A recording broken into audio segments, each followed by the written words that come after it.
All right, I'm back. Okay, we've got a couple more minutes. Okay. I meant to ask you, now, do you know of anybody in your chapter who has experience as a speaker or an author, like getting paid to speak kind of stuff? No, I don't offhand. I could inquire, but I don't. What I'm trying to do is with my efforts here, I want to try to get experience and practice so I can write a book and become a paid speaker. And what I'm trying to look for is to see if I can find other mentors or people I could talk to who've done that with experience. And so that's why I was asking. I see. Unfortunately, I mean, we have quite a few outside speakers that come, from banks or people who have independent businesses who come and speak, but they generally do it for free because it's an opportunity to expose themselves to our clients. So I don't know anybody offhand, but I can inquire. Yeah, if you could, that'd be really helpful. Sure, I'd be happy to to. do is, yeah, my goal is, I've got a lot of experience running businesses now, and so I'm teaching these workshops as a way to practice, and it's Right. helpful because I also talk to all the people who attend, and I network and listen to what their problems are, and I'm putting together content and seeing people it actually help people, and so, but eventually one day, as I want to be able to speak at conferences and do that kind of stuff. I think that your best bet, if you say you're writing a book, is to publish your book and get on the media, have interviews, get on podcasts, things like that, so people are aware, and and you build credibility, and then it probably morphs into something like that. That's kind of a plan. Yeah, I think you have to be considered an expert in the area and have probably nothing builds credibility better than publications. Yep. So as they used to say, publish or perish. Yep. What's true in academia is true in other parts of the world. Absolutely. So I am going to start the webinar. Okay. And we'll let a few people get in, and then we'll get started.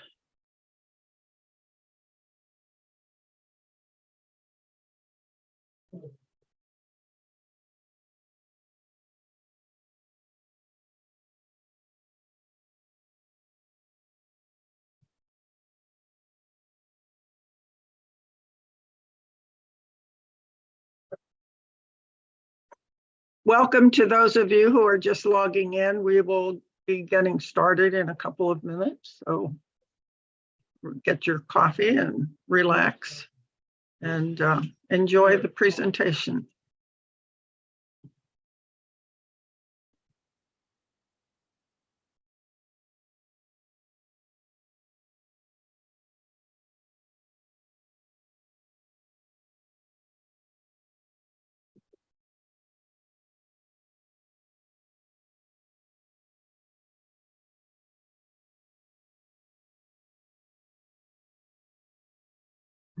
I think I'll go ahead and get started with the score slides. So welcome, everybody. We're happy to have you with us this evening. My name is Anita Kayad. I am a SCORE mentor with the Cleveland chapter, and we're very fortunate to have a guest speaker this evening to talk to you about getting your customers. But first I'm going to give you a little commercial about SCORE. So our mission is to foster vibrant small business communities. We do this through mentoring and education. We hope that you, as a small business owner, has the support that you need to be successful. We are very much aware that small businesses drive the economy nationally, and certainly in Cleveland over the past few years, the economy has improved dramatically because of small businesses. So we're grateful to you and other small business owners for that.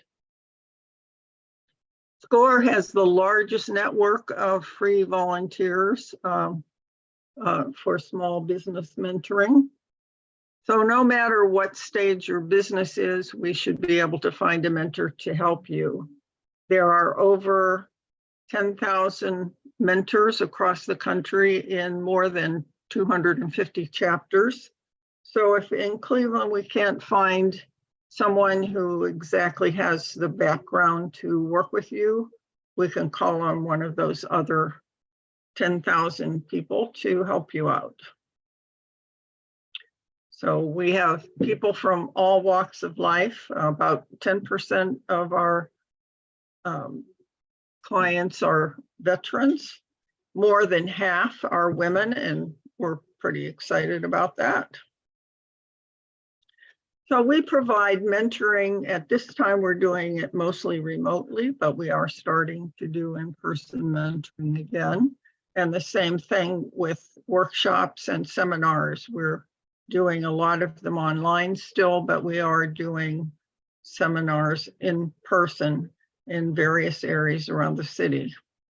But our biggest resource is our website.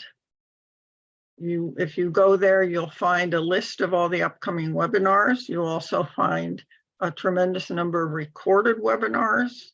You'll also find a lot of tools and templates for business plans, financial plans, anything that you need to help you get started with your business.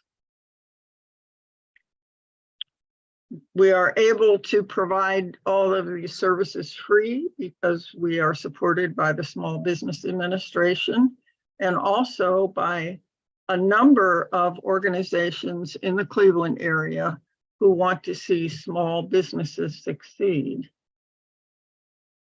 This is a snapshot of our website. If you go here and click on Find a Mentor, there's a short form that you can fill out. And if you take a little bit of time and tell us what your business is and what you're looking for in a mentor, it will make it easier for us to match you up with someone who will be compatible with you. As we said, you can sign up to take a workshop and you can browse the library. So if you get a chance, go to our website and take a look at it. And I do believe that's the end of my slides, and I'm going to turn everything over to Alexander Nouveau, who is going to do our presentation. And Alex, if you'd like to tell them a little bit about yourself, that would be great. Sure. Let me get started. Thanks everybody for joining. My name is Alexander Nouveau. I have built several successful businesses over my career and also got a lot of failures under the belt too. In today's workshop, we're going to be talking about the profit playbook, which is how to get sales day one.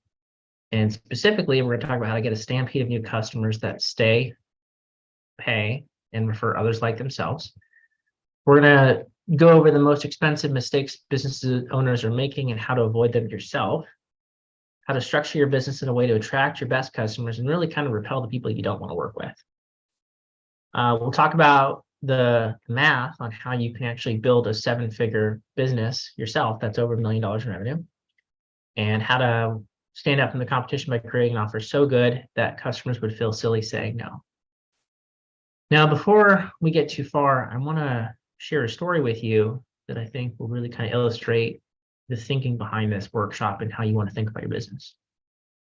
Now, you may have heard this story before. It's about a traveling salesman and his missing cufflinks. Now, in this example, we're going to call our salesman Justin. And Justin's had a really tough last few months. His wife was just hit by a car and was pretty seriously injured. She's been in the hospital for 3 months. And just a few weeks ago, one of his two beautiful daughters, was recently diagnosed with skin cancer. It's really tough. And over the last few months, as things have continued from this, his work as a salesperson has been suffering between the doctor's visits, being with his wife in the hospital, and caring for his daughters. He's just missing a lot of work. You can't blame him. He's got a family to take care of.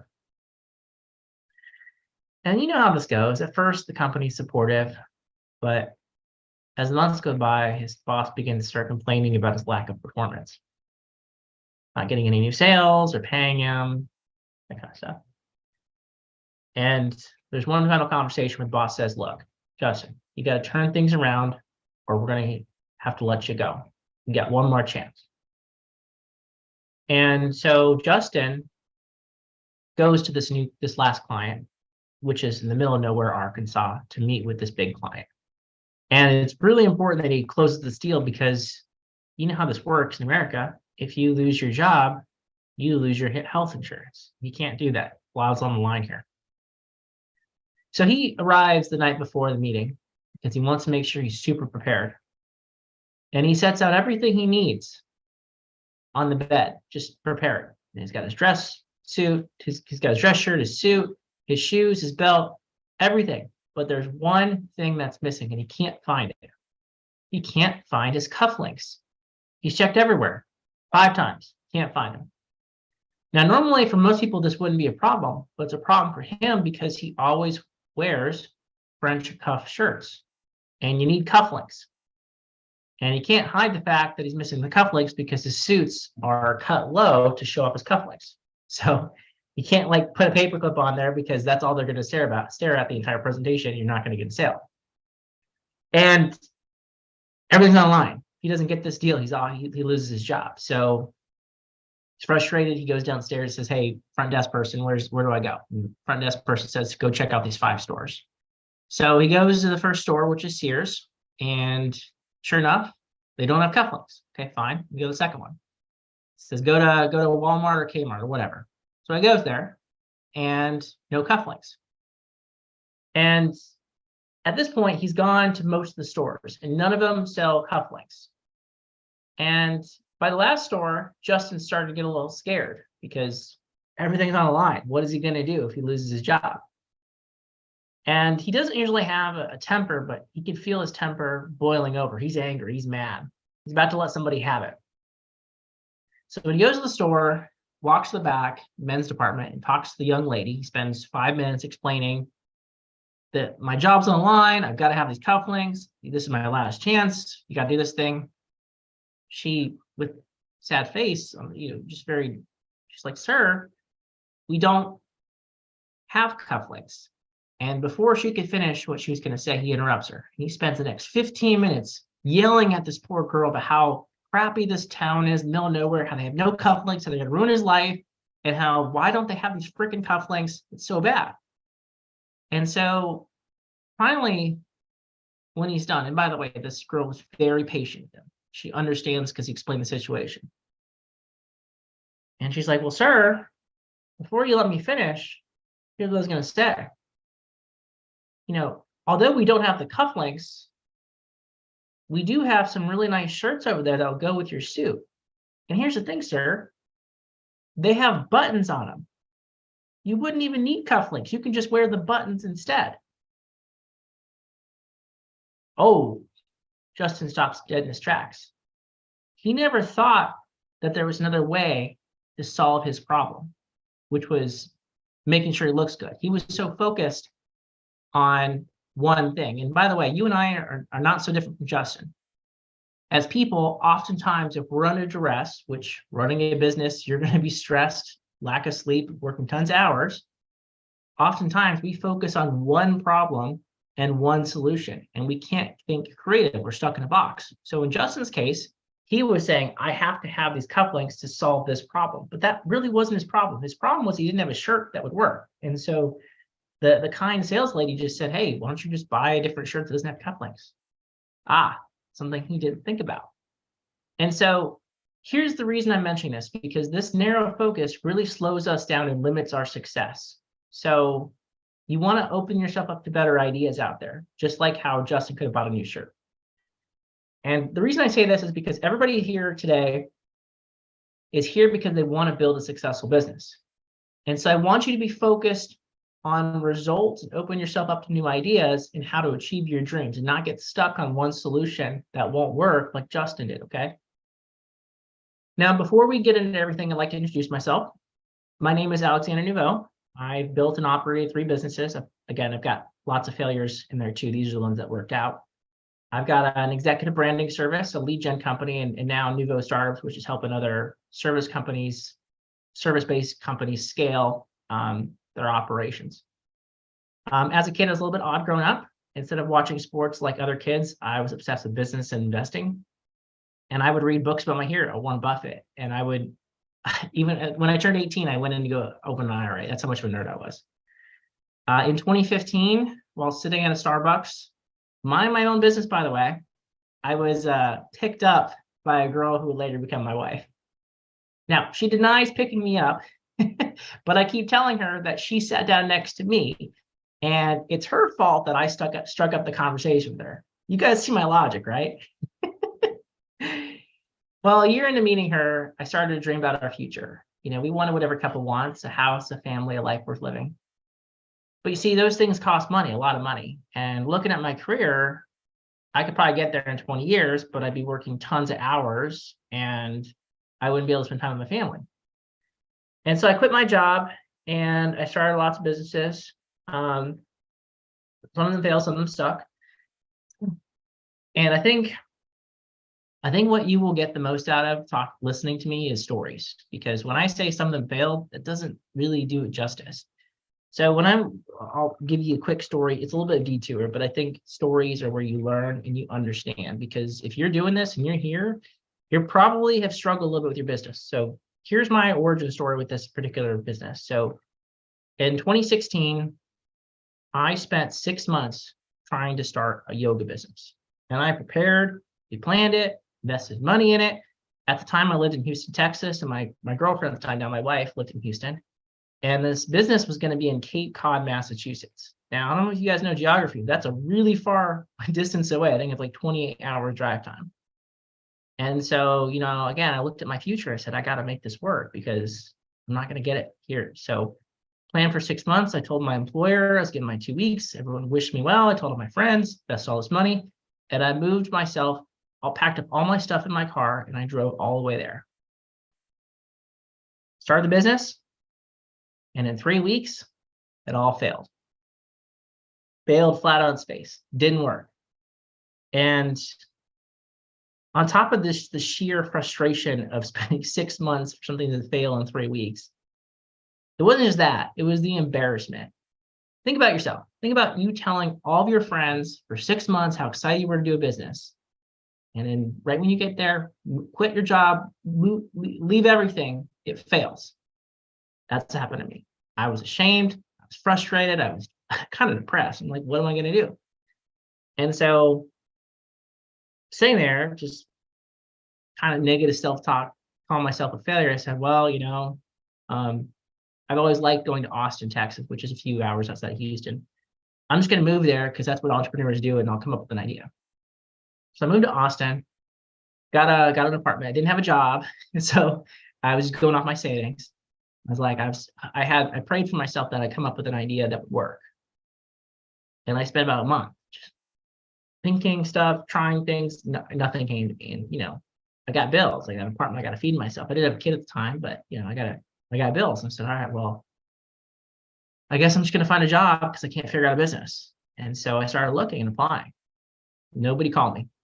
Put in hundreds of applications. Nobody called me back. I said, oh, man, well, this sucks. I can't even get a job. I can't start a business. I can't get a job. What is wrong with me? By the way, people who run businesses, this is how you feel sometimes, down your luck. And so I decided to go on Fiverr, and I looked up people who write resumes, and I paid somebody $40 to write my resume because my resume must have been terrible because it wasn't any results. And so I got the resume back and I was like, wow, this is amazing. At the time, a light bulb came on. I'm like, well, I paid $40 for this, but this is not the value of this. I could sell this for a lot more, $500, maybe $800. And so talked to the writer. I said, hey, why don't I go get customers and you do the work? So we prep for a few months. And I had this super secret idea on how to get sales. I was like, I got this. Nobody's ever done this before. I got the secret, super secret plan that's going to get me sales and be massively successful. And so here's what I did.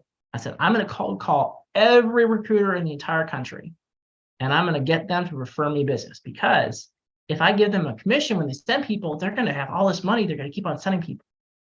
So I prepared, created a script, and from November 1st to December 31st of 2016, I cold called pretty much every recruiter in the entire country. And they loved talking to me. They took my phone call. They wanted to talk. They were supportive. But here's the thing. How many sales do you think I got from this effort? The super secret plan of building this massive empire based on referrals?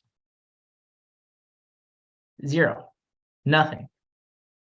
And so at the time, I had just spent all this time and money on this new business that had flopped. And so now my business bank account, I was down to $500. And again, people don't tell you these stories. They always tell you the montage of how I was massively successful. That's not how it works. Usually you fail a bunch and hopefully something works out.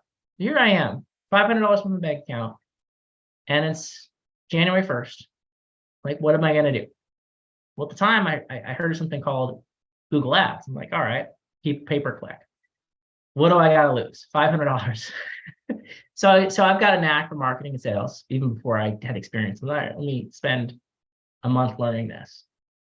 And so spent a month, and then I can't tell you how get to the point where everything was set up, and it's like, all right, I'm gonna turn these ads on. And at the time, again, I had $500 in the bank account, guys.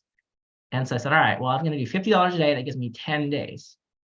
And so with a lot of prayer and a lot of hope, I pushed the button to turn on the ads. And I was like, I'm going to get so many phone calls, so many messages. People are going to be banging down my door. Day 1, nothing. I was like, all right, it's fine. No worries. Day 1's okay. Day 2, nothing. By day 8, I was pretty scared. Nobody had called. Nobody had messaged me. And I had $100 left in my bank account. Now, I want to tell I could tell you that I had courage and faith in myself that something was going to change. But that's not what happened. What happened was I was terrified. I was scared. I didn't know what to do. I was like, I'm just going to let this go. The next day, day 9, somebody called. And I don't know if you guys know how this works, but when your phone starts ringing and you didn't expect it to ring, you stare at it. And I was looking at my phone. I'm like, wait, somebody's calling me. What do I do? I hadn't had a script. I didn't know what to say. Somebody called, and I just was paralyzed looking at the stupid phone. And I answered it, of course. And the guy answered, and it was a gentleman who was looking for a resume for his daughter because she had just gotten laid off. And I asked him a bunch of questions. I started talking to him, and I knew he could tell I was new. He's like, you don't know what you're doing. You're just new. And at a certain point, he asked a question. He's like, are you new to this? Am I one of your first customers? If you just started a business, that is one of the scariest questions you're going to get, because you don't want to lie, because you want to tell the truth. But at the same time, admitting to somebody who just called you that you're brand new isn't exactly a sign of good faith for your business, okay? So I paused, terrified, and then I admitted everything. I'm like, this is what my plan was. This is my story. Here's what's going on. And then he paused. So I got done talking. I didn't even know if the guy was here. And it was the longest pause in my entire life. I mean, it's probably 5 seconds, but it felt like an eternity, because you know how this works. You tell somebody a truth, and you have to put faith that they're going to do something kind. So I sat there for 5 seconds, which felt like 5 million years. And then he laughed. He laughed his butt off. He couldn't stop. He laughed for a good 30 seconds. He's like, he told me his story. He's like, I've built several businesses. One of the first ones I ever did was similar to yours, where I had subcontractors that I hired, and I was in a situation just like yours, and somebody gave me a chance. And with $50 left in my bank account, here's my first sale. And so, sometimes you have moments like that, which just kind of change your trajectory. So The reason I'm telling you that is because I have learned things that don't work and things that have done work. I've got failure stories like that turned into success. This business, this one I'm telling you about, I eventually got so good. My team is so good. Now we're writing. I mean, you tell me an executive in the country at a company, Fortune 500 startup, private equity, my team is probably written for them. We're top of our game and massively successful. And then the other businesses kind of came up after that. The second one, lead generation, I'm really good at that. And I had people who needed it. So that was my second business. And the third one, which is Nuvo Startups, one of my friends said, hey, you've done this great work. Can you help me blow up my business? I said, sure. And so then I started teaching workshops on here's how you do stuff. And so my goal is to be an author and an expert, but I have the experience because I sat in that chair and I know what it's like to be massively fail over and over again with having almost no money left and come from there. So that's my story. Now I want to share that with you because it will help you understand where I come from when I share all the material in the presentation, because you got to know, I know what it's like. So, and also I was a SCORE client like you. I started years ago. And so that's why I can speak from experience, because I know what it's like to be in your chair. And that brings us to you. If you're here today, you're here for a variety of reasons. You may want to earn a decent living. This is one I hear a lot. Hey, I just want to do something I love and make enough to be comfortable. You might want to build a world-class business. That means you want generational wealth. That's great. Build a large company, do some awesome stuff. Love it. You might want to just gain flexibility. 9 to 5 is hard when you get a job, when you have a family. I've got a kid, she's 14 months old. It's hard to own a business. Luckily, I've got teams that run my business, so I can take time off. I've got flexibility. But the thing that I want to mention is your business is to help you achieve your dream. And that business should be enabling you to live it, not preventing you. And that's something that's very important. And running a business is very hard. So I'll list out some of the common pain points that you might be facing. And you can respond in the chat if you felt these. One is fear of starting. You might not know what to do. There are so many things to learn. You don't even know where to start with a business. You may have a business that means you're either feasting or fasting, feasting or having a famine, feast or famine. It's some months you have crazy amounts of business. You don't know what to do with all yourself. Other months there's nothing, or you're barely in it. And that means you're starving. After paying all your bills, there's barely anything left to pay to live on. And a lot of one that I get is analysis paralysis. You're probably going to lots of webinars, which is great. You're educating yourself, but people like me are on stage saying, hey, do this thing, do this thing. You got to do this. You got to do this. If you hear that 1,000 times, you're probably going to feel stuck. Analysis paralysis, which is stuck. And you may have tried this stuff, but it's hard. It's one thing for people to demonstrate on stage, oh, look at all this stuff and these results, and then you try it yourself, it doesn't work. How often has that happened to you? It happened to me a lot. So today we're going to talk about, this is for people who want to start a business, who have a business, and some lessons that everyone can learn to be massively successful. And those are the things we talked about. New customers, expensive mistakes to avoid, how to structure your business to attract new people, how to make over $1 million, all this stuff. Yeah, I got a bingo on analysis paralysis. Absolutely. I know how it feels, okay? Now let's start talking about your money machine okay? This is imagery that I want you to think about with this stuff. So imagine for a moment that you have a machine in your basement, and this machine prints money. Pretty cool. Yeah. Every day, like clockwork, it prints off $100 bills, lots of them. And these machines come in all shapes and sizes. Some are very manual. They make you crank them 10 hours a day just to work. Others are automated. You push a button, very little maintenance. You just put some oil in there, it's good. If you own a business, you own a money machine right now, or you work a job. Both of them money machines, because they're things that you're doing to produce income. They require inputs like customers, time, labor, materials, and as a process, which goes through it and eventually prints off $100 bills. Now, if you designed and operate your machine that right way, it should be providing you as much as you need to live your dreams. And some of you need a lot, some of you need a little, some of you in between. Most money machines aren't designed very well, though. That's the big problem, which means they don't make any money, or so little money that's not worth owning. And that's one of the big problems with owning a business. So I'm going to share a case study of 2 money machines, one run by Adam and another one run by Chloe. Then we're going to talk about how each one how you can be more successful. These 2 stories will show the difference that the design and operation of similar money machines make in success. So let's start with Adam. Adam worked hard at a full-time employee for 10 years. He's the kind of guy who is the go-to person, working late, working weekends, always being available when needed. Now, 3 months go by, and his company announced a restructure, but they pinky promised that layoffs are going to be very small. You know how this goes. 1 month later, half of Adam's friends are laid off, and Adam starts to worry about his job, as he should. And his job gets worse. He gets a new boss who starts micromanaging him. He's now required to put 2 hours in over the weekend, work every Saturday. He's putting in 60 hours a week. And he's frustrated. So he vents to his friends, and they say, you know what? You know how to do this thing. Why don't you go start your own business? So Adam spends the next month planning his business. The dream of being his own boss really inspires him to do courageous things and gets outside of the comfort zone. Comes up with a super clever business name for his website design business, and he starts ordering business cards. In 2 months, he's invested $8,000 of his savings into starting this business. He's really going into it.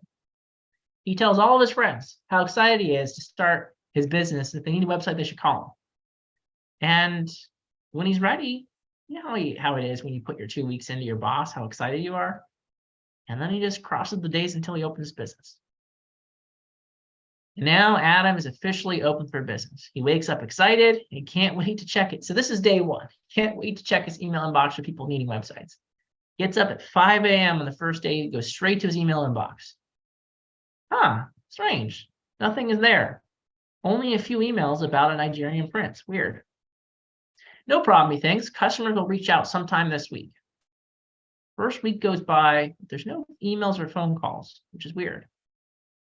And then another 6 weeks go by, and finally somebody calls. When he quotes his price, the person you might buy says, hey, your prices are too high. I can get the work done cheaper down the street. Not a great conversation to have. Desperate for business, just to make any money, Adam panics and lowers the prices just to win the work. At the end of the project, Adam divides the hours worked by what he paid and realizes he only made $5 an hour.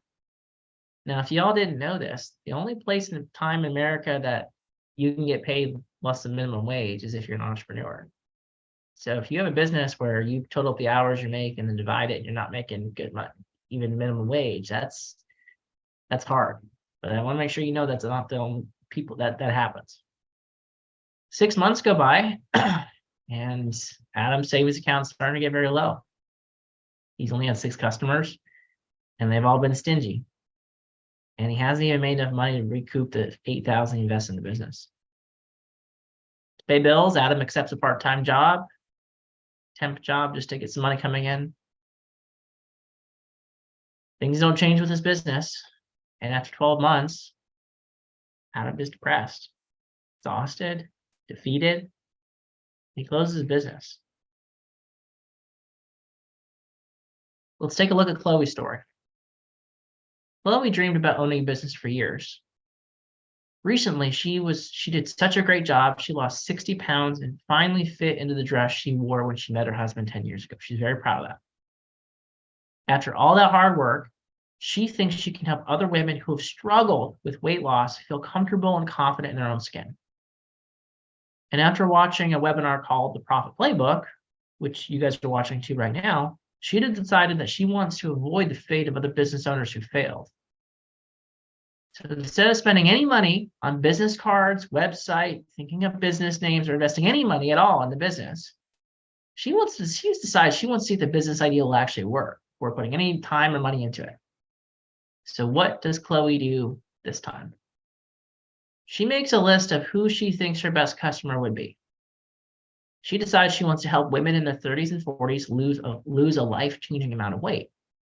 She wants them to feel beautiful in their own skin and wear that pair of pants that makes their curves look great. She knows that these women are tough moms who have desire and motivation to make big change in their lives. All they need is somebody like Chloe to coach them. So Chloe makes it a goal to meet with her target group of customers and listen to them and figure out what they need. So during her research, she asked the women if they want to participate in a program she's putting together to replicate her once-in-a-lifetime weight loss journey. Those customers listened to her story and decided to give her a chance. She sells the program to each person who signs up for $100, even though they all know it's eventually going to be worth $5,000. Now that she sold the program, she gets to work designing the outline of what's to be learned, what the students will do. And 10 people signed up for $1,000 in sales, and she hasn't even opened the business at all. Now that she has sales, Chloe does all the business setup in one day. She gets a very basic website, which is her name, her phone number, email, and nothing fancy. She gets very basic business cards. She sets up an LLC, all that stuff, all done in less than a day. And after she finishes that group of the initial clients, she's got 10 success stories. And so now she feels confident raising the price to $1,000. So she sells it for $10,000 total. By month 2, she has $10,000 in sales with the goal of getting to $50,000 a month by month 6. What can we learn from Adam and Chloe? Here's the lessons. This is what you want to write down, okay? Here we go. Lesson 1, do the important stuff first and the busy work later. See, many first-time business owners think that they must look good before they can attract customers. That means they got to have the perfect website, the business cards, the coolest business name, everything set up before they do anything. If this is you, it's okay. I was like that when I started my businesses. Remember that 6 months I spent for the yoga business? What do you think I was doing? But you have the ability to learn from my mistakes and be different. Lesson 1. Lesson 2, sell before you do anything. Here's the thing. Most business ideas sound great on paper, but fail terribly when executed. Chloe wanted to make sure she found customers willing to take money out of their wallets and pay her before she did anything, which means selling first. And by the way, I can't tell you how counterintuitive this sounds, because most people want to spend a bunch of money putting together a product or service and then sell it. Well, what if you sold the wrong thing? What if you create a program, spent 3 months on it, and nobody wants to buy it? You see what I'm saying? So with physical products, you've got prototyping, with like coaching services, you got what's the word? Beta programs, selling it first. But I can't tell you how many business owners do the opposite. Again, I went through this, believing that people will just find them and buy the creative idea they've got in their head. And by the way, again, I'm not making anybody feel bad about this. I've done all this stuff myself. Again, I've done this, okay? Now, when it comes to sales, most of you, unless you're weird like me and like sales, if you ask yourself on a scale of 1 to 10, how much do you like the idea of doing sales? Probably a -1,000, right? Yeah, you don't like sales very much. You probably don't like the idea of sales. And I know the idea of selling is scary to most people. But I want to share something with you that's very important. This is a question you're going to ask yourself. What's scarier? Losing all of your life savings on a business that doesn't work out, or being uncomfortable and getting sales to prove a business works? I don't know about you, but do you want to risk your business and your life savings on an idea that you don't know it's going to work? Probably not. So of the 2 uncomfortable options, choose the lesser evil, which is doing the sales. Because the other thing is, do you want to gamble everything on a business idea that doesn't people buy? Like, how would you feel if you lost everything and ended up depressed and exhausted like Adam? Probably not good. So consider that.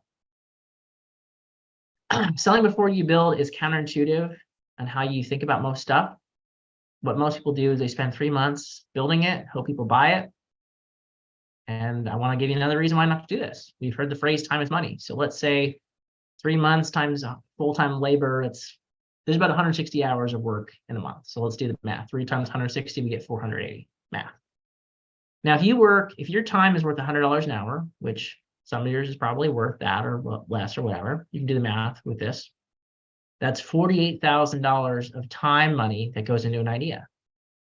So which would you rather do? Spend $48,000 of your time on an idea to hope it works, or spend way fewer and sell the product service first to confirm it works?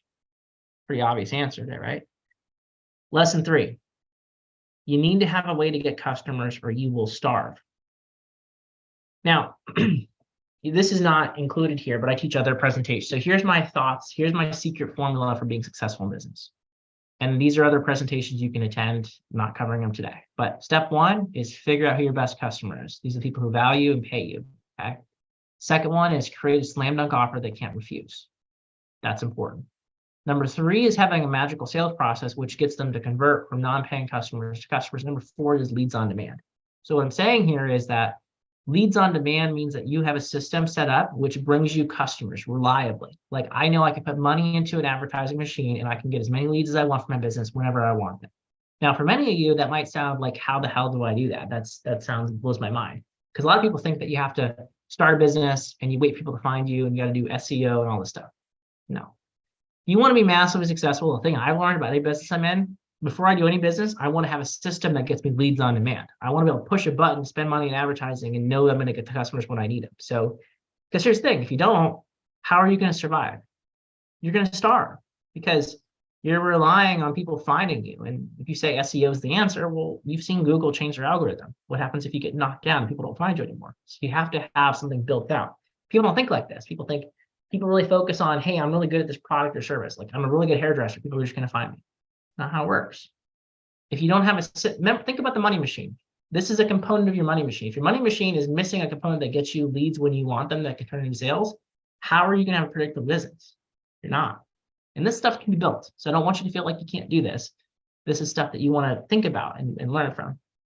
So, and this is the question I was asked is, if your money machine is missing a part of the thing, that the leads on demand system that brings in customers reliably every month, how are you going to have a stable business? You're not. So you're either going to starve or be in a feast or famine situation, which is not fun. It's hard to live comfortably when you're making 20,000 one month, 1,000, 1 month, nothing. Okay. Now I'm putting out big numbers in there because I don't know where you guys are at. But Chloe avoided this problem because she had a process to get new customers to sell her higher ticket item prices. Now, number four is make offers so good that customers can't refuse. But you got to find the right customer before you make the offer. So when Chloe started, she knew she didn't have any results or experience. And so she was open about that. She told us, she was honest with her customers, and she shared her story, and she told her that she believed they can get them results. And the $100 they gave her was low risk because she's like, I'm going to give you your money back if I can't help you. And so the customer said, there's nothing for me to lose. So they said yes. When you start a business, you are going after testimonials and results. You are not going to be able to charge a lot for your services. When I first started my resume service, my first sale was $450. Now I sell that service for $5,000. See, now I add a lot more mass value, and I have clients who value that particular service, and so they'll pay the value. They wouldn't pay that when I first started. It's okay to work for free or low cost if it means you learn and grow over time, okay? Number five, and this was added at the request of one of my favorite SCORE mentors, okay? And love SCORE, they're awesome. What I want you to do is create a simple written business plan that will get you sales day one, okay? I lovingly call this is how you remember it, plan the work the plan. Lots of business owners create a plan that gets them funding from a bank or a grant, and then they just forget that it existed. You don't need to have anything complicated. It needs to be simple. Hey, step one, here's my target customer. Step two, here's my offer. I'm going to test this with the customer. Step three, how am I going to get in front of the customers? What's my method to get people to talk to me and get business or sell products or services? Okay, once I do that and do that thing, then I come back to my plan and say, all right, well, based on my learning, how do I update this thing so I keep going? You don't have to have a comprehensive business plan that goes into 5 years. There's different extremes, but most people don't. They just start with nothing. Have something, okay? If you need to something small, just have something simple, which gets you your customer, your offers, and how you're going to get new business. That's my brain, most important things, because if you don't have a way of getting new business, you will starve. And it can't be just, hey, people will refer my business. Not how it works, because what happens if some months you don't get any referrals? See? So plan, and so this workshop is meant to be going on top of what the SCORE mentors are teaching. And by the way, if you talk to any SCORE mentor, they're going to say you need to have a business plan. And I'm agreeing with them 100%. And what I'm saying too for you is, depending on your business model, you want to have the right business plan for you. Some people need to have a 5-year business plan. Some just need a year. Some need 6 months, or just like, hey, we're going to try this 3 months and then we're going to update it. But you want to have a plan that's written down that you can stick to and be agile on. Like when I do business planning, I usually have a vision for 5 years. And then I plan out my next year, high level, what's going to happen, like high level things I want to get done. In the next 3 months to a month or so, I have like detailed stuff, but I set it up so after I get in 3 months, I can replan the next few months for next year's with new information and things that are changing. But that's a lot of experience that I've got to be able to do that. So for you, just have to start with something. And by the way, whenever you teach, it's not about what you're learning, it's about how you believe things, like what your beliefs are and stuff. Like everybody can talk about how awesome a business plan is. You're not going to make a change on this until you actually like switch your brain and say, oh wow, I understand now why I have to do this thing. It's not sexy to write a business plan. They're boring to write, but if you understand it's key to your success, you got to do it. Okay, next thing we're talking about is how to determine if a business idea is a loser or whether it's a winner, because most of your ideas are going to be losers. That's okay. That's how it works. I've got a lot of failures in my belt.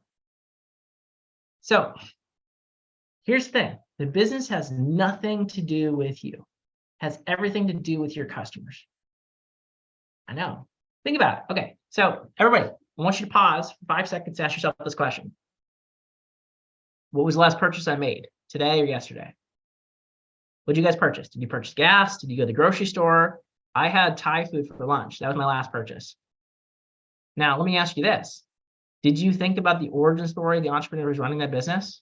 You went to a grocery store. Do you care who owns the grocery store and what they struggled with 50 years ago? No, you don't give 2 craps. The Thai place, I love eating there, but like, I don't care about the founder. I just like that they have good food. It's all about me and it's all about you. And my point is, as a customer, they're buying because it's about themselves. They don't care about us at all, okay? So knowing that, let me ask you a hypothetical question posed by the legendary copywriter Gary Halbert. Let's say that you decided one day to open a pizza stand. What do you want as your competitive advantage that makes you stand out from your competitors?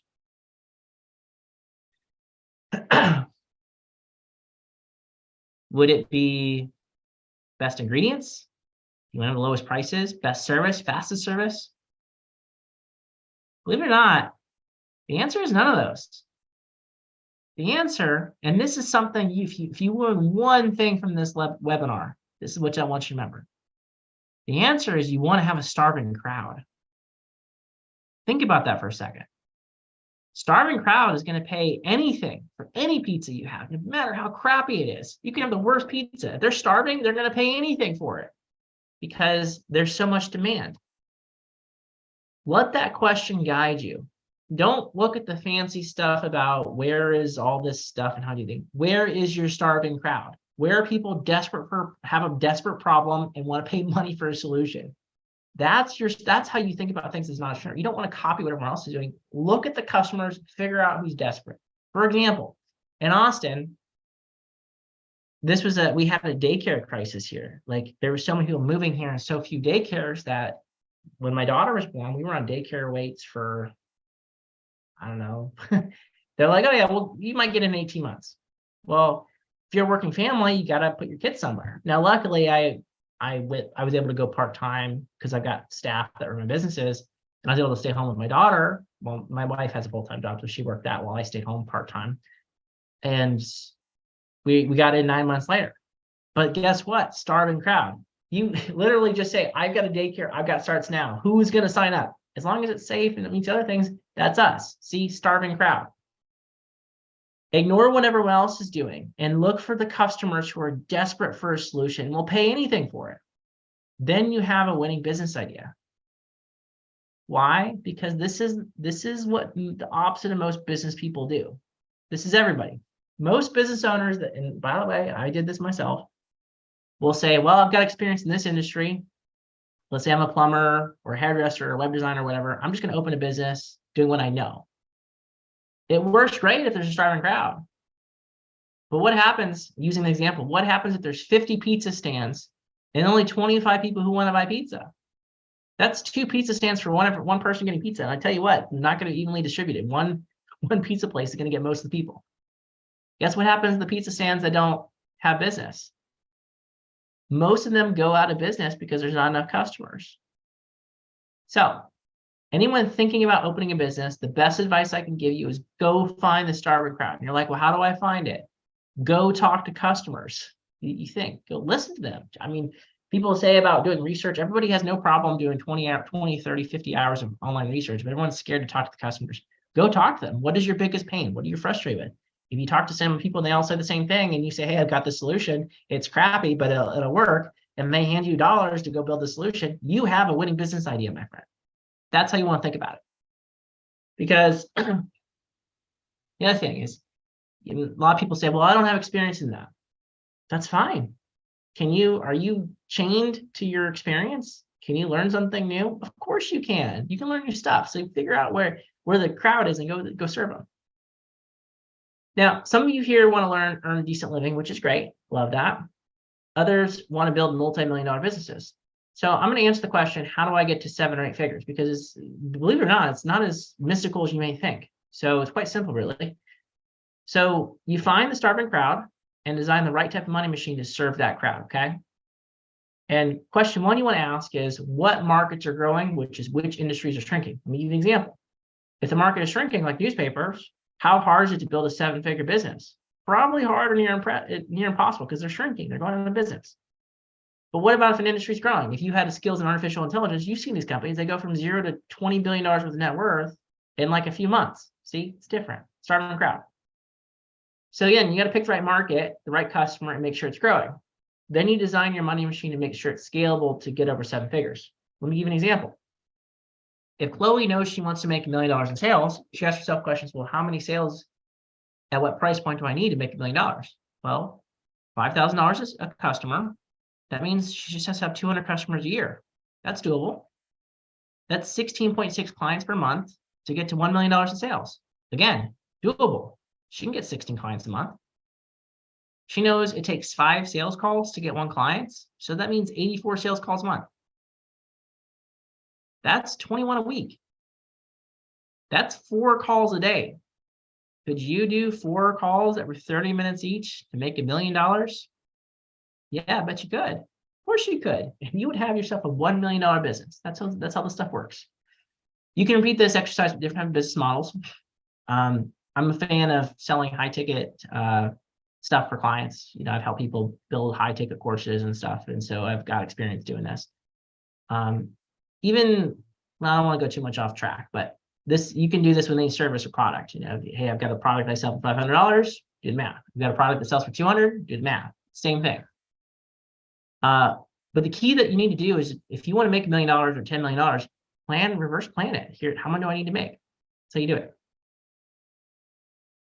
Next thing we're going to talk about is a concept called the 1 domino. And it comes from Tim Ferriss, author of the 4-Hour Workweek. And the premise of this is, he was at a conference and somebody asked him, hey, what's your morning routine? And the premise behind the question is, like, what are successful people doing in their morning, which sets them up for success and makes them massively successful? Well, see, that's the wrong question. The reason why is because the better question is, what are successful people not doing? What are they not held back by? What kind of, because like you can see what they're doing, but you don't see the things that are invisible, like the self-doubt, the depression, the education barriers, lack of skills on sales and marketing and stuff. You don't see all that stuff. So what are they don't have that I have that's holding me back? Also, the way you think about stuff. They're like, hey, I can build a $5 million business. Can you build a $5 million business? Probably the idea is scary. You're like, I just want to make $5,000, $10,000 a month. See, that idea is scary because you don't think like that, but they do. See, so anyway, so he was asked, like, what do you do? And he's like, okay, here's my morning routine. Here's how I think about things differently.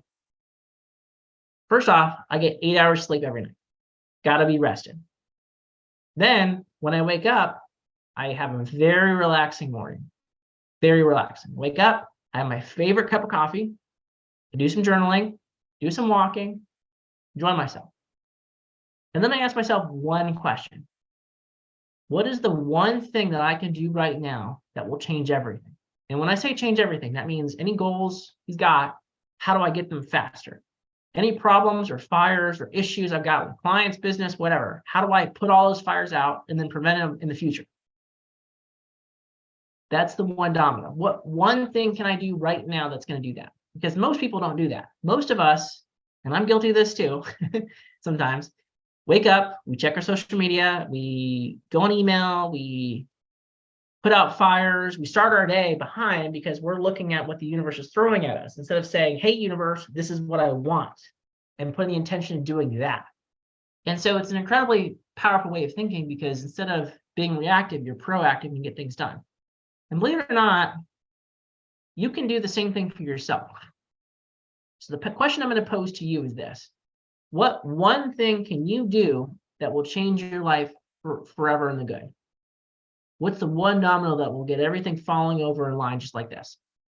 Now, to help you, I got to figure out what that is. So what's the domino? Well, I've given it a lot of thought, actually. I've looked at some of the most successful people in the world. This is business gurus like Steve Jobs, Michael Jordan, even people from 500 years ago, Leonardo da Vinci. They all had one thing in common. One thing. What is it? What is the one domino that they've got that's different? What is it? What's the secret? Every successful person had this one thing. They all had multiple Yodas. Multiple Yodas. Now, for those non-Star Wars fans, that means they had multiple guides, coaches, advisors, people who were in their corner, people who believed in them, people who took them from raw talent, developed them into the best in the world. The key that I want to point out to you is that they had several mentors, not just one. You're going to need a wide variety of people that can help you. Like for me, I always look for mentors now because it's super helpful. This is a plug for SCORE. They are amazing and they've got great education opportunities too. Why do I say this? Well, let me show you why. Because running a business is one of the hardest things you're going to ever do in your life. I'll give you an example. Imagine that you had to climb the stairs of a skyscraper that's 1,000 stories tall. Now, this thing is massive. Look at this. You can't even see the top of it. It goes into the sky. There's clouds that block it. 1,000 stories. There's not even a building like that exists.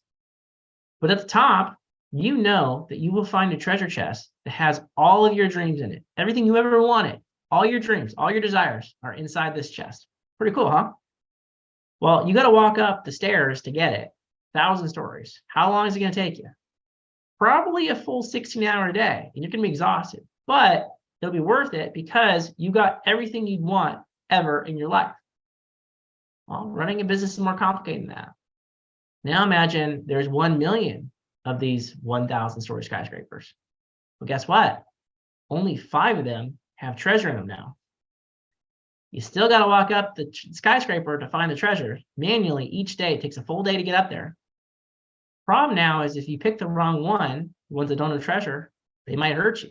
You can lose money, lose your financial security, lose relationships. Hell, your reputation might suffer. You can lose your physical or mental health. Now, here's the thing. You got to choose the right skyscraper to climb. And each one still takes you a full day. How do you choose? And what's more likely to happen? You find it picking right 5 times out of 1 million? Or the other 999,995? I can't even say it's such a big number. What if you guessed wrong for 5 years and you lost your life savings, your spouse, and your health started to suffer from all the stress? See, there's an easier way to do this. Let's say that before you started searching for treasure, you assembled a trusted group of advisors to help you. By listening, they narrowed down the list from 1 million to 1,000. It's a lot fewer. And instead of walking up the stairs, one of the advisors shows you the secret elevator that gets you to the top in 2 minutes. Instead of working a full day, you get up there in 2 minutes. How long is it going to take you to find the treasure now? Probably not that long. The only thing that matters in business is outcomes. Outcomes are the results that you want. In our example, that's a treasure chest. And these are dreams. These are time freedom, financial freedom. What do you want? That's what the dream is, okay? Now, with which option do you want? Do you want to spend option 1, the slow route, which is working 80 hours a week for 5, 10, 20 years, hopefully one day you get there? Or option 2, which is the fast route, which is working those same hours, but getting there in 6 months, 1 year, 2 years. Which option do you pick? Well, I don't know about you, but I pick the fast option every time. And I bet you do too, because you want your dreams faster. That's why I recommend getting a paid group of advisors around you. Now, a couple of things I'll share about this. SCORE is awesome. You should check out your local chapter and get a mentor. So here's my thoughts on this. When you first start, you're going to be broke and not have a lot of money. Get a SCORE mentor. They're going to support you. As you get some success and track record, you're going to assemble other advisors around you. Like, for example, for me, I have SCORE mentors and I have paid advisors. So why do I pay advisors? Because they're specialists in the areas, and you get more from it. That's just how it works. I've got somebody from marketing, advertising, sales stuff that coach me on different areas. And so, but I still have my Square mentor because it's great. It's a great relationship. I'm not tied to paying them money, and they are very helpful. And so when you first start, go get a Square mentor. If you're even starting further in business, you could still get one. You are going to want to assemble a group of advisors though. So when you think about this, you want to go with the trajectory of your business. But the thing that I'm mentioning is people think that when they spend money on advice or spend time on advice, that it's like they should do it themselves. That's the worst way of doing it. Well, we have this myth in America that it's the entrepreneur by themselves versus the world, which is propagated by people who work full-time jobs and are scared of entrepreneurship. That's not how you become successful. You become successful when you quit your job, you do the thing, and you get a bunch of people who've done it before who say, hey, don't do all the stuff that doesn't work, do the stuff that works and get you there a lot faster. And so if any advice I can give you, that's it. Get a group of advisors around you, and they're available for you. Score is awesome. Wrapping up. So today we talked about coupling story, how you should focus on the problem and the solution, not just tied to one solution. We did a case study of Adam and Chloe, what you should be doing. Talked about finding the starving crowd, and we finished with one domino. If you enjoyed today's workshop, I'll provide some ways to continue learning. You can visit Score's website. Of course, I've got lots of resources on there. Also, when I was in your shoes, this was years ago, we were doing stuff in person. And so I would go to the back. Every time a speaker would present, I would run to the back of the room and pick their brain, because that's how I was. I want to know, hey, I've got all these questions, how do I do it in my business?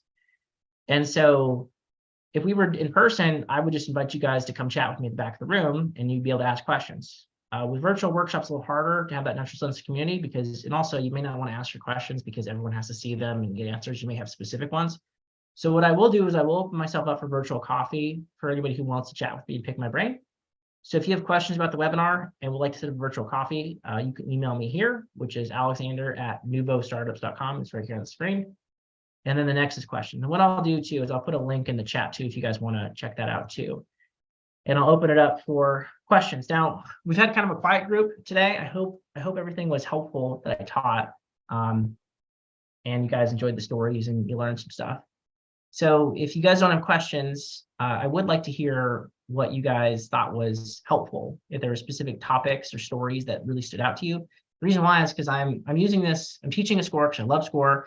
I'm also teaching this to get practice because I want to be a speaker and an author. And so when I hear feedback from you guys, it helps me get better with content. So that's why I was asking to. And again, if you guys don't feel comfortable asking questions, by the way, that's completely okay. Some people are like, look, I don't want to, you can set up a time with me and chat and ask all the questions you want. Eston said you confirming to work for free was helpful because social media pushes to never work for free. Well, you're not working for free though. You see, when you're working, you have a conversation with a customer, you add no value, you have no experience. You're like, look, Mr. Customer, I need experience, I need testimonials. And so I'm working for experience, I'm working for testimonials, and also your feedback. And so you're not actually working for free. You're working for a testimonial. And what happens is sometimes you do the work and the person's like, well, this was awesome, here, take my money. But you will get a testimonial. And the thing about it is your first customer helps you get the second customer. Now, I have worked for low fees. I've worked for $1 before just to get a result. So they do pay something. Like, it's funny, like people are like, oh yeah, you work for $1? Yeah, of course. I want to get the person, I want to reverse the risk on somebody. Here's the other thing about social media. You will have a lot of people who tell you certain things, but not all advice is good advice. Oftentimes there's an echo chamber. I could tell you stories about this, but a lot of times people who repeat the same thing don't have context, and they might not have been in business and know what they're doing. Like, I've got experience. I could let my voice crack when I said that, but I have experience, and so I know what I'm talking about. And so if an entrepreneur comes to me and says, I'm starting, I'm like, okay, well, how do you get your first customer? Are you working for $1? Great. They're your first customer. They paid you $1. You work for free, testimonial, whatever. And so do a good job. You learn. You're working to learn a lot of times. Or you don't have to. It just depends. Like with my first business, I didn't want to work for free. So I hired a writer, and then I promoted them when I sold the thing. And so I was able not to work for free. So it just depends. But if you're promoting yourself, yeah, you're trying to get testimonials and clients. Yeah, but it's good. All right. With lesson number 2, how does one sell a service such as a beer tap room before actually launching the business? It sounds like I should try serving potential customers. What do you think? What is a beer tap room? I'm curious to what that is. Please share, and I'll give you a better answer because I don't have like a visual of what that is. Sounds cool and interesting, but I don't know what that is. Irma says, "Will I get the video?" Yep, you will.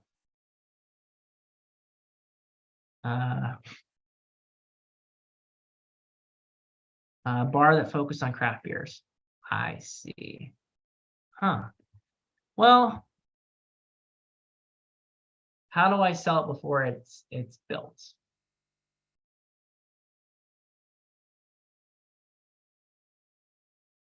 I don't have the answer to you, but I will give you some ideas, and maybe the ideas will help you brainstorm a way of doing this. And so this is actually a really good thought exercise, because if you build a bar with craft beers and nobody buys it, nobody shows up, that's a lot of money invested, just to get a retail space or build the bar itself. You're looking at several $100,000 just to build a facility. And, and also, I mean, depending on where you go, it might not be several $100,000, but if you're doing retail location, that build out's expensive. And there's all these fees, all these permittings. And so, yeah, you want to validate that that works. And so, it's an idea, again, just a way of thinking about it. This is kind of like the cufflink story, how we're trying to figure out to solve the problem. So the question you have is, how do I validate this idea before I actually put a lot of money into an effort? And so, number one, starving crowd. Are people desperate for this? Maybe not. Maybe sometimes some products are very obvious, like, hey, people are desperate for a solution, so they buy it. Sometimes people need an education, like they don't know what it is. Like I didn't know what that was. And so if you educate me about it, I'm like, oh yeah, that's really cool. So what's the necessary thing? Is it for bachelor parties? Is it for events? Is it for all this stuff? Maybe what you do to validate it is you kind of do like what a food truck would do. You have a mobile thing that costs less. Like think about it, a lot of restaurants like Torchy's Tacos. Some of you guys had that. That's in Austin. They started as a food truck, and they were so popular they now are a chain of restaurants that are expanding all over the country. But they validated the concept with a food truck, which is way less expensive than having to get a retail space to build it out. So what I challenge you to do is think about the problem differently, which is instead of investing all this money into it and building a really complicated business plan, how do I validate that customers will pay money for this? And so, you spend the minimum amount possible on an idea, test it out, see if people buy it. Again, that idea might not work for what you're trying to do, but I'm saying is like, it's a way of thinking about the problem differently. So instead of just saying, hey, cufflinks, I got to solve this. Like your problem is, defining the problem is you want to validate to make sure that people actually want to buy what you have to offer. And so figure out a way to have low costs to try that out. I mean, like an example of what I'm saying is sometimes you do prototyping, you got to spend a little money on it, or like a service, you got to spend a little money and time on it. I'm just saying before you spend whatever the figure is to get a retail location and test it out, just validate it and get customer feedback so people actually would like want to throw money at you. Nicole says, I'm creating online magazines, suggesting how to acquire ads income. Great question. That's one that you may want to chat with me about. So if you want to talk, it's a conversation. There's lots of different ways to do it, but the general path is figure out who your magazine is going to be, which is think of it like this. You are selling media advertising. Okay. And so media is all about customer. So like, for example, me, I have a certain customers that I target my business. And so let's say we use Chloe's example. She's targeting women between the ages of 30 and 50 who want to lose weight. Well, she asks herself, well, what magazines or what website are they on? And then she wants to spend money on ads to get their attention. And so what you want to think about, and again, we can talk more if you like, is I got to figure out who my customer is. And then I figure out like, who are the people who want to advertise to my customer? And then you approach them, make an offer so good they can't refuse. Well, if they can get eyeballs on the ads for a lot cheaper when you're starting, well, they're going to want to invest, especially if they get sales, and they'll keep on investing. They're all about sales. You want to sell ad space and create content, they're all about sales. And so if you can say to them, look, I've got this thing that I'm building that will get you sales, you got their attention, especially if it's like lower prices to start. Good. I mean, again, we could chat more about it, but that's usually the crux of it. All right. How would you advertise, market a Groupon campaign? Great question. I want to share a couple things with you guys about this. And Cecilia, I'm sorry if I mispronounced your name. Jacobs. I'm just gonna say your last name because I don't want to. You've got a beautiful first name. I just don't want to mispronounce it. So my whole thing is that I want to have customers who pay, stay, and refer. Now, my favorite business model, and this isn't for everybody, but this is my own way of thinking about it, is if I'm working with somebody who has a business or my own business is, I want to be in a situation where I can help you guys raise your prices. Because there's no strategic advantage to being the cheapest cost, but there is to being the most expensive. And I can tell you stories about that. But the problem with Groupon is a way of getting exposure, but it attracts a cheaper customer who's driven by value. And so if that's the kind of customer you want that always wants discount services, you can go after them, but there's a better way of doing it. And so it's kind of like the coupling thing. So you're asking me, how do I get customers with Groupon? And my suggestion is, hey, look at this problem as like, that's my cuff link that I'm looking for. But really your problem is, how do I get more customers that are willing to pay more and stay around? So that's how I reframe looking at it. I hope that helps. And so then you say, all right, well, where are my customers at? And how do I target them with media? I mean, there's more to the conversation, but I don't particularly like doing stuff like Groupon because I don't want to attract the wrong type of customer. Like, we hope that people who buy our discount services will stick around. But a lot of times they don't. A lot of times you just have people who take your discounted stuff and leave. And I don't want that. I don't want that for you either.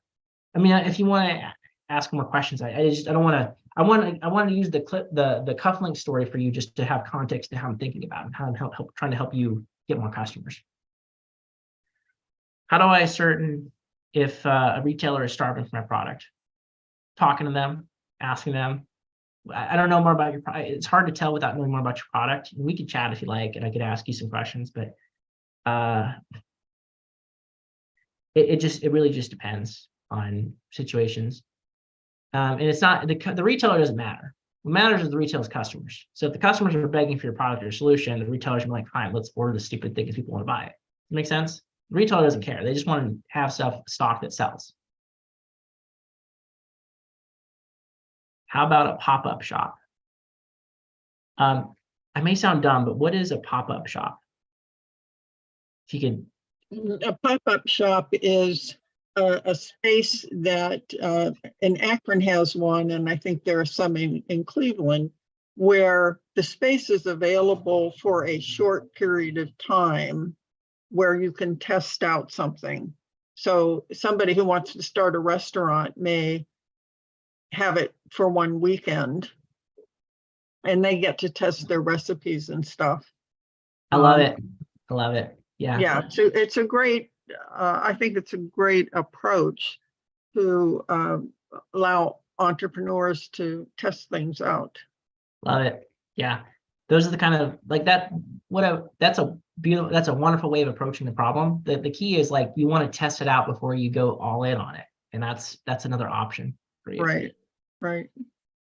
And they might try some of, like, the summer coming on, some of the festivals that, where you can have a booth and try something. Yeah. You just want to try things without putting a lot of money into it and figuring out the right combination before you try to go all in. I do want to mention, since you actually brought it up, is having advisors.